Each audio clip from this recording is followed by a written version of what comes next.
મિત્રો સ્વાગત છે અમારી ન્યૂઝ ચેનલ સંધિ જાગૃતિમાં। હું છું જાહિદ સંધિ અને હાજર છું એક સ્ટોરી સાથે। આજે ખાસ આપણે વાત કરવી છે ઇસ્લામની અંદર ત્રણ રાતો આવે છે, શબે મેરાજ, શબે બારાત અને શબે કદ્ર અને લૈલતુલ કદ્ર પણ કહેવામાં આવે છે। હવે જ્યારે તેમાંથી જે શબે મેરાજ છે એ હમણાં ટૂંક સમયમાં ગઈ, હવે જે આવશે એ શબે બારાત આવશે અને લૈલતુલ કદ્ર એટલે કે શબે મેરાજ એ જે રમઝાનની અંદર આવતી હોય છે। ત્યારે જ્યારે શબે બારાતની વાત કરવામાં આવે છે ત્યારે કબ્રસ્તાનનું ખૂબ જ મહત્વ હોય છે। ત્યારે ભાવનગરની અંદર જે મુસ્લિમ સમાજની પ્રતિનિધિ સંસ્થા એટલે કે કસ્બા અંજુમને ઇસ્લામ દ્વારા કબ્રસ્તાનની અંદર અલગ અલગ વ્યવસ્થાઓ કરવામાં આવે છે, કેમ કે શબે બારાતના દિવસે મુસ્લિમ સમાજના લોકો કબ્રસ્તાને આવવાનું એક અલગ જ મહત્વ હોય છે।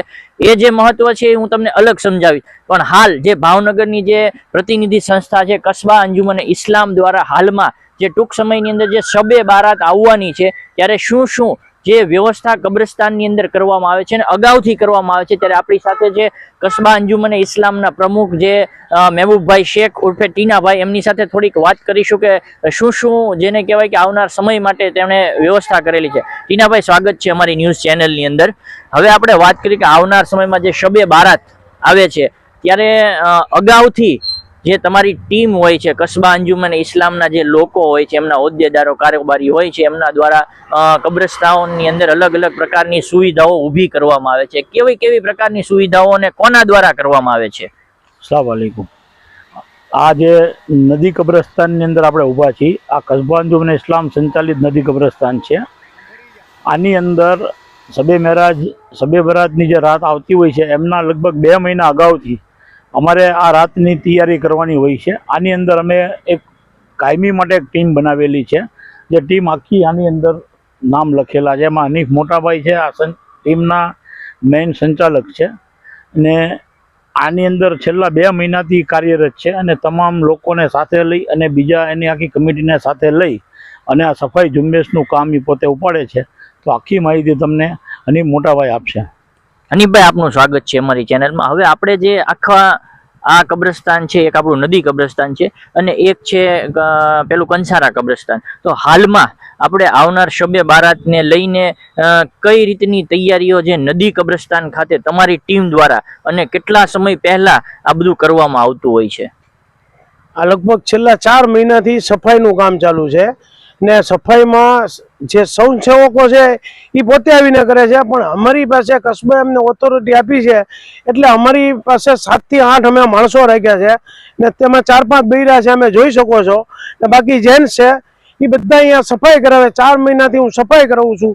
જેટલી ઝાડની ડાળખીઓ કાપવાની હોય ઝાડની ડાળખી કપાવી નાખી છે ને ટોટલ ઝાડ તમે જોઈ શકો છો, એમાં ચૂનો ને ગેરું મરાવું છું ને એક પણ વસ્તુ કે કબર પાસે કચરો કોઈ વસ્તુ રાખતો ટોટલ સફાઈ થઈ જાય છે ને જેટલી કબરો બેસી ગઈ છે એ અમારા મરહુમોની જ છે, એટલે કોઈ આવે કે ન આવે અમે ડમ્પર મંગાવી છીએ ને ડમ્પરથી સાથે માણસો રાખી ને કબર ઉપર અમે ધૂળ નાખીને લેવલ કરીને વ્યવસ્થિત કબર કરી નાખી છે ને આખી કબરમાં જેટલી જગ્યાએ લાઇટો બનશે ટોટલ લાઇટો ચાલુ કરાવી નાખી છે।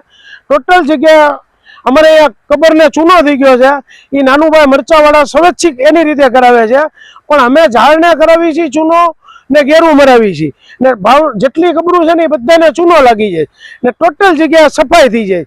એ પ્લસ તમને કહી દઉં કે અમે કબ્રસ્તાનમાં તમે કોઈ જગ્યાએ નહીં જોયા હોય, અમે કબ્રસ્તાનમાં જનાઝા હેઠે રહેતા હતા તો અમે કૂતરા બકરા એમાં નાપાકી થાય એટલે એની માટે અમે 4 સ્ટન બનાવ્યા। એ સ્ટનમાંથી જનાઝા પડ્યા રહે ને ભેગા થાય એટલે અમારો મજૂર હોય, અમારો લારીવાળો હોય એ લઈ ને ત્યાં એના જે મસ્જિદ ના હોય એ મસ્જિદે પહોંચાડી દે છે।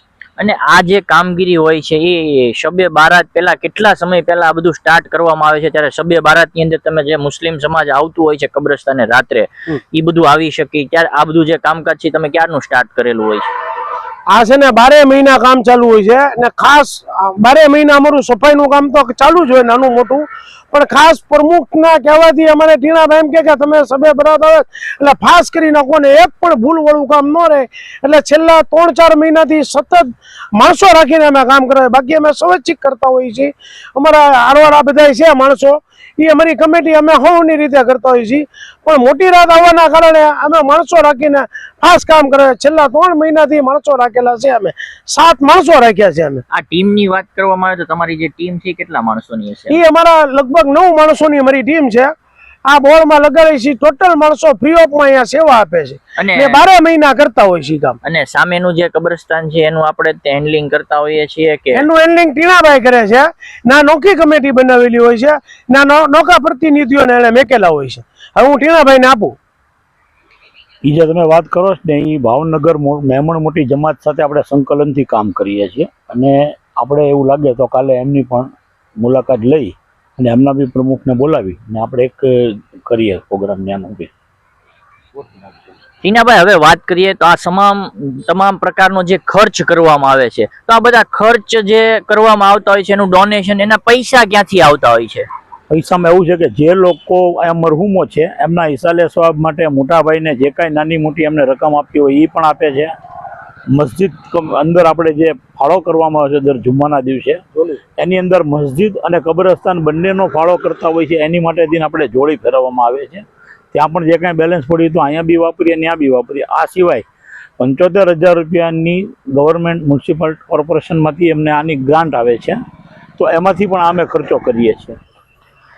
આગળ આપણે જે નદી કબ્રસ્તાનની અંદર જોયું કે કઈ રીતનો વહીવટ છે, શબે બારાતને લઈને કેવી તૈયારી ચાલે છે. હવે આપણે જે કંસારા કબ્રસ્તાન આવેલું છે ઘોઘા સર્કલની પાસે, તેની વિશે આપણે માહિતી લેશું. ટીનાભાઈ આપણી સાથે છે. ટીનાભાઈ, શું કહેશો કંસારા કબ્રસ્તાનની અંદર કઈ રીતનો અહીંયા વહીવટ ને કઈ રીતે સંયુક્તની અંદર જે કસ્બા અંજુમન ઇસ્લામ ને મેમણ જમાત સાથે ચાલે છે, કઈ રીતનું છે અહીંયા? છેલ્લા ઘણા વર્ષોથી કસ્બા અંજુમન ઇસ્લામ અને ભાવનગર મેમણ મોટી જમાતના સંયુક્ત વહીવટના ઓલામાં ચાલે છે આ. અને કસ્બાની અને ભાવનગર મેમણ મોટી જમાતના બંનેમાંથી સભ્યો અહીંયા આવે અને અમે કમિટી બનાવીએ છીએ, અને આ કમિટી આખા કબ્રસ્તાનનું સંચાલન કરતી હોય છે. હવે ટૂંક સમયમાં 3 તારીખે શબે બરાતની મોટી જે રાત આવતી હોય છે, તો ખાસ મૈયતને લોકો ફૂલ ચડાવવા નહીં આવતા હોય, તો એના માટેની એક વિશેષ તૈયારી છેલ્લા 1.5 થી 2 મહિનાથી આ કમિટી તરફથી કરવામાં આવે છે. અને તમે જોઈ રહ્યા છો કે કબરની ઉપર છે એ ચૂનાનો કલર થાય છે, દિવાલો છે, પછી લાઇટોનું કામ છે, એક પણ લાઇટ બંધ ન હોય, એમ જ તે રોડ રસ્તા સફાઈ ને ઝાડવાને કલર, આ બધી વ્યવસ્થા આ કમિટી જે બનાવવામાં આવી છે એમના તરફથી કરવામાં આવે છે. અને અત્યારે કમિટીમાં જેમ કે કસ્બા તરફથી સલીમભાઈ શેખ છે, કયુમભાઈ છે, પછી ઇલિયાસભાઈ છે, એવી જ રીતે મેમણ જમાતમાંથી આરીફભાઈ ત્યાં મેમણ જમાતમાં પ્રમુખ છે, અને અશરફભાઈ છે, તેમજ આ બધા સાથે જે આવ્યા છે મેમણ જમાતના સભ્યો છે, અહીંયા બી સભ્ય છે કમિટીમાં. એટલે આવી રીતે વહીવટ ચાલુ છે. સલીમભાઈ, અહીંયા કઈ રીતની અત્યારે તમારી કમિટી છે અને કઈ રીતની કામગીરી કરો છો? આમાં એમ છે કે છેલ્લા 1 મહિનાથી ઝાડ સફાઈ કરવાના, પછી કબર ઉપર જે ઝાડ ઉગેલા હોય બિનજરૂરી એ સાફ કરવાના. એમાં છેલ્લા 1 મહિનાની અંદર અમે લોકો કમસે કમ રોજના 10-15 માણસો લાવતા હતા, એની સફાઈ કરી અને બહાર ફેંકાવતા હતા. એ સમગ્ર કામગીરીની અંદર અમારી ટીમ જે છે એમાં જાફરભાઈ કામ કરે કબ્રસ્તાનની અંદર, અને અમારા જે ટ્રસ્ટીઓ છે સાથે મળીને અમે બધા કામ કરી છીએ. ને રમજાનની અંદર તકલીફ ન પડે માણસોને લાઇટો ખૂબ વ્યવસ્થિત કરેલ છે. અને કબરની અંદર જો તમે બારે પણ દિવાલ છે એને પણ અમે કલર કરીએ છીએ, જેથી કરીને આવનાર દરેક ભાઈઓને તકલીફ ન પડે. અને ટીનાભાઈ, વિશેષમાં આ બધું જે કામ કરવામાં આવે છે તેની માટે વિશેષ ફંડની જરૂર પડે છે. આ બધું ફંડ ક્યાંથી આવે છે? ફંડમાં ખાસ કરીને એવું છે કે ભાઈ જે મસ્જિદની અંદર જોડી ફેરવવામાં આવતી હોય છે દર જુમ્માના દિવસે, ત્યાં કીધેલું હોય કે ભાઈ ત્યાં જેમ જોડી આવે એનો પૈસા મસ્જિદની અંદર અને આ કબ્રસ્તાનની અંદર વાપરવામાં આવે છે. અન્યથા માનો કે પૈસા એ સિવાય અહીંયા જે લોકોના વડીલો જે ગુજરી ગયા હોય એમના તરફથી પણ નાના મોટા ડોનેશન રૂપે દેતા હોય છે સફાઈમાં બધી વસ્તુની અંદર. અને ઘટતા પૈસા હોય છે એ મેમણ જમાત તરફથી અને કસ્બા અંજુમન ઇસ્લામ તરફથી, બે તરફથી નાખવામાં આવે છે. ઓકે. અને આરીફભાઈ, શું કહેશો મેમણ મોટી જમાત સાથે સંલગ્નમાં? અત્યારે કસ્બા અંજુમન ઇસ્લામના પ્રમુખ ટીનાભાઈ હાજર છે, અમારા મેમણ સમાજના ઉપપ્રમુખ સેક્રેટરી અને આસિફભાઈ બધા હાજર છે. ખાસ કરીને અત્યારે જે આ કબ્રસ્તાન છે એને એકદમ વ્યવસ્થિત કરવામાં આવે છે. એમાં સલીમભાઈ શેખ જે છે એ ખાલી અત્યાર પૂરતું કામ કરે છે એવું નથી, પણ 12 મહિને અહીંયા સખત હાજરી હોય છે. એની લગભગ હું માનું ત્યાં સુધી રોજની 2 કલાકની એની હાજરી ખુદની હોય છે. અને બીજા એની સાથે જે સાથીદારો છે એ પણ સારું કામ કરે છે, જેથી કબ્રસ્તાનમાં આવનાર વ્યક્તિને પોતાને અહીંયાની લાગણી ઊભી થાય, અહીંયા આવ્યા પછી મોતની યાદ પણ આવે, એવું કરવા માટે થઈને ખાસ ધ્યાન દેવામાં આવે છે. અને અહીંયા કદાચ આ બાકડાની બધું રાખેલું છે, જેથી કરીને 5-15 મિનિટ માણસ અહીંયા બેઠો હોય તો એના મનને શાંતિ મળે અને અહીંયાના જે આત્માઓ જે છે એને પણ પરમ શાંતિ મળે, એના માટેની બધી પ્રાર્થનાઓ થતી હોય છે.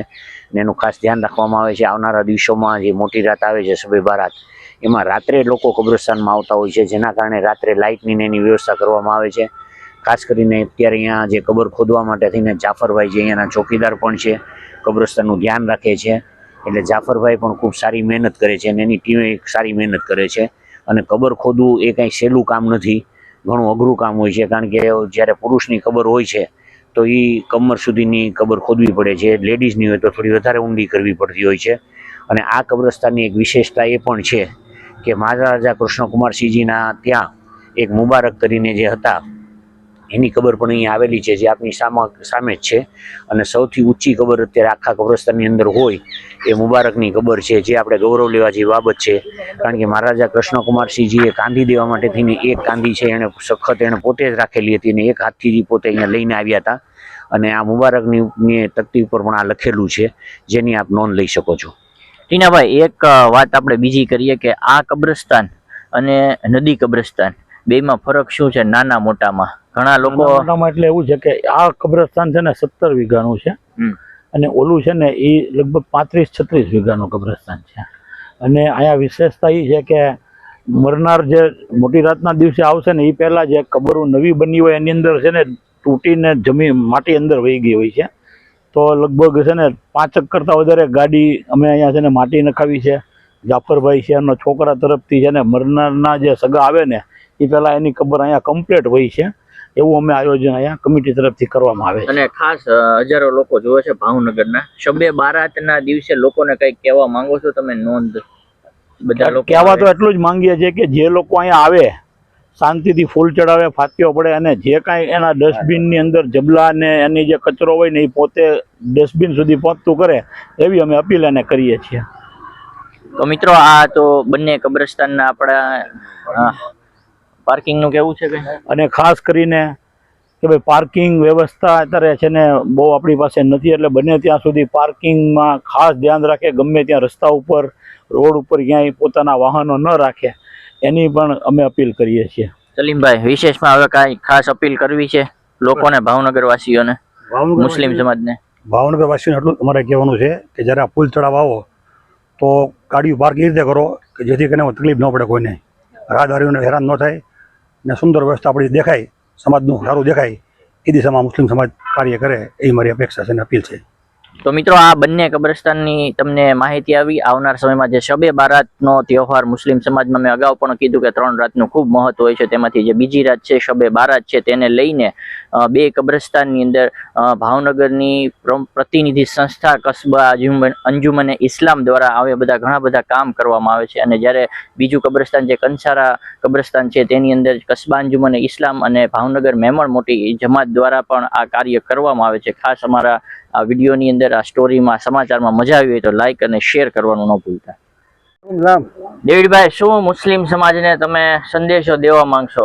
હું મુસ્લિમ સમાજને એટલો સંદેશો દેવા માંગુ છું કે નદી કબ્રસ્તાન આ તમે જોઈ રહ્યા છો કે ઇન્શાલ્લાહ વર્ષે ચોખ્ખું થઈ ગયું છે, કલર કામ બી પૂર્ણ થઈ જાય. તો અમારો એક જ અનુરોધ છે કે હવે જે આપણા તહેવાર આવે છે મોટી રાત શબે મેરાજ, તો એ દિવસોમાં તમે ફૂલ ફાત્યો કરવા આવો અને ફૂલ ફાત્યો કરો. કબ્રસ્તાન તમારી નજરની સામે ચોખ્ખાઈ થઈ ગયું છે, તો આવી જ રીતે આખું વર્ષ તમે ચોખ્ખું કબ્રસ્તાન રાખો. એક એવી મુસ્લિમ સમાજને અપીલ છે, અમે અપીલ કરવા માંગીએ છીએ. અને તમે હર ગુરુવારે કે હર મહિનામાં શુક્રવાર, ગુરુવાર કે જે દિવસે તમને સમય મળે એ સમયે તમારા મરૂમોને ફૂલ ફાત્યો કરવા આવો અને કબરની તમે સંભાળ લો. આજુબાજુમાં કચરો જ્યાં હોય ત્યાં કચરો તમે વ્યવસ્થિત ડસ્ટબિનમાં નાખો. એક એવી મુસ્લિમ સમાજને અમે અપીલ કરવી છીએ અને હર વર્ષે અને હર 12 માસ આપણું કબ્રસ્તાન ચોખ્ખું રહે એવો એક અનુરોધ કરવી છીએ કમિટી, કબ્રસ્તાન કમિટી અને કસ્બા કમિટી તરફથી. અસ્સલામ વાલેકુમ.